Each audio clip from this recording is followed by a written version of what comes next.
तर नमस्कार मित्रांनो, आज आपण पुन्हा आलो आहे क्रिकेट लाईव्ह या माझ्या चॅनलवर.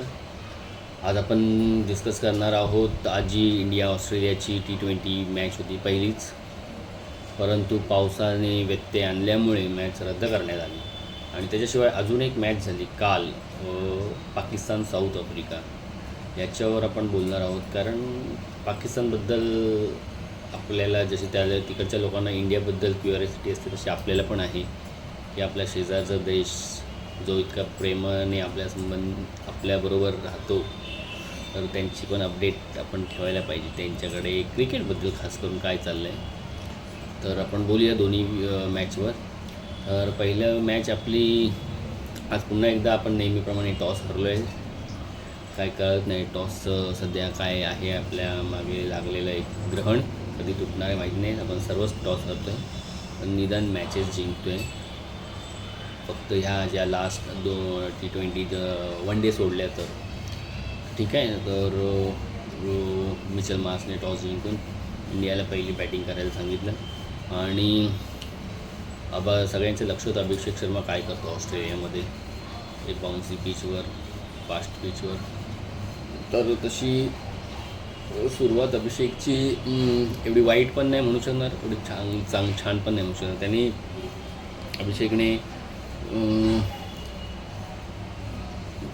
किती 19 रन केले 14 बॉलात, 2-3 बाउंड्री वगैरे मारल्या चांगल्या.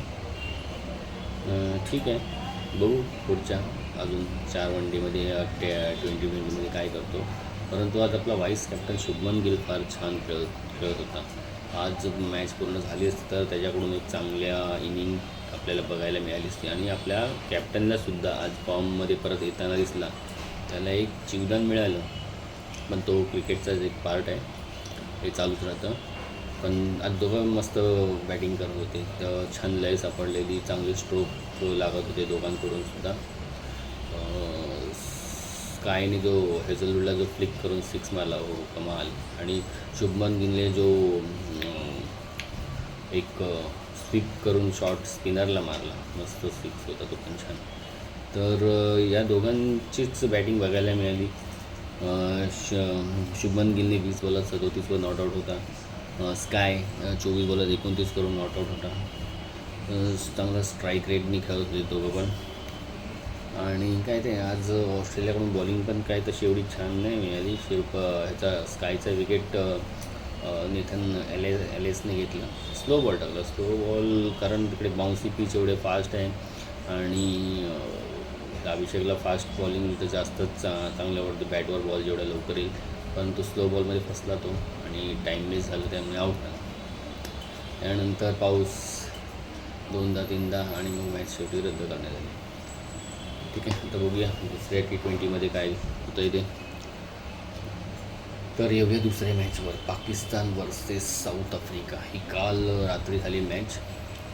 तर बॅटिंग पहिली साऊथ आफ्रिकेची होती आणि ही साऊथ आफ्रिकेची बी टीम आहे, त्यांचे 7 प्लेयर नाही आहेत या टीममध्ये. मार्क्रम, तुमाक जॉन्सन, रबाडा, केशव महाराज, परत मिलर, गॉडझे आणि स्टक, एवढे त्यांचे रेग्युलर खेळणारे 6-7 प्लेयर नसून बी टीम खेळत होती. तरीसुद्धा त्यांनी पाकिस्तानला 1 साइडेड हरवलं, फुल फ्लेज पाकिस्तान साईड.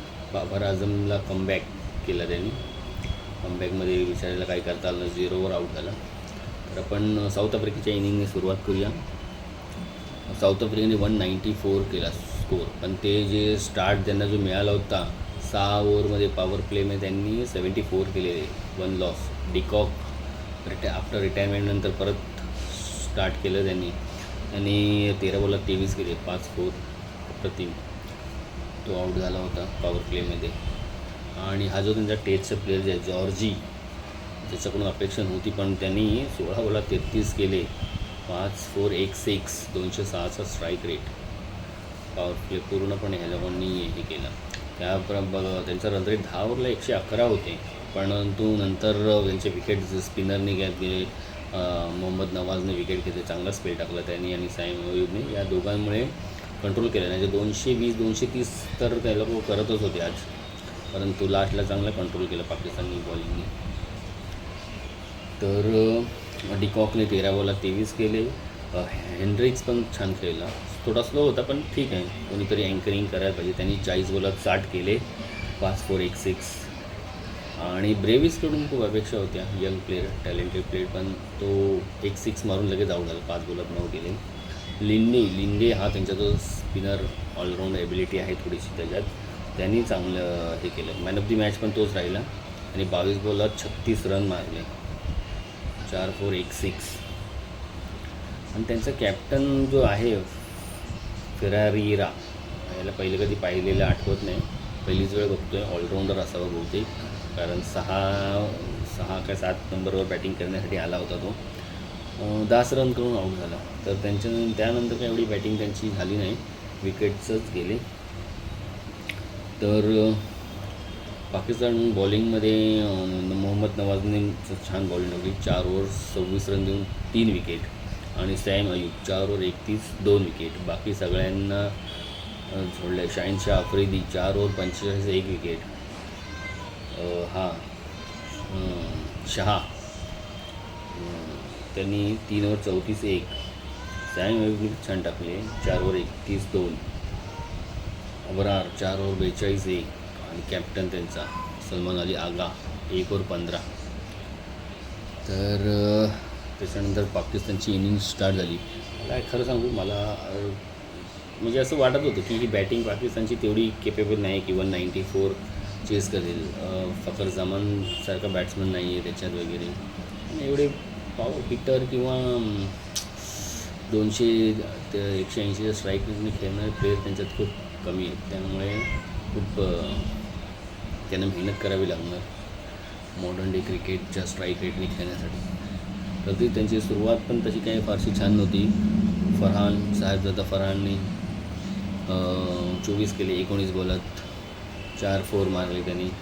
सॅम अयूब खूप चाचपडत खेळत होता सुरुवातीला. एका ओव्हरमध्ये 2 काय 6 मारले त्यांनी, म्हणून तरी नंतर त्या स्ट्राईक रेट सुद्धा सुधारला. पण त्यांनी पण 37 केले 28 बॉलात. 4-4 3 6 मारले त्यांनी. बाबर 0. आगा कॅप्टन 2. उस्मान विकेट किपर जो त्यांनी ह्याच्या बदली घेतला आहे आता, रौफ बदली, हारिस बदली. तर त्यांनी पण 12 बॉलात 12च केले. तर काही पाकिस्तानकडून काही एवढी चांगली बॅटिंग आपल्याला बघायला नाही मिळाली. केले 139वर ऑल आऊट झाले पाकिस्तान. त्यांच्याकडून बॉलिंग लिंडेने 3 विकेट घेतली आहे. 3 ओव्हर 31 रन देऊन 3 विकेट. आणि मॅन ऑफ द मॅच तोच राहिला.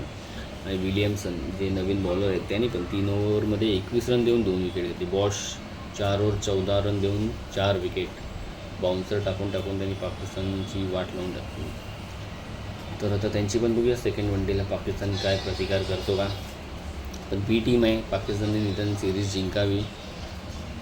पण पाकिस्तानची एकंदरीत प्रगती बघता वाटत नाही काय करू शकतो. पण बघू काय करतात ते. आणि आपली पण दुसरी मॅच असेल तेव्हा आपण पुन्हा भेटू. चला तर मित्रांनो, असंच प्रेम दाखवा, सबस्क्राईब करा, लाईक करा, शेअर करा. थँक्यू.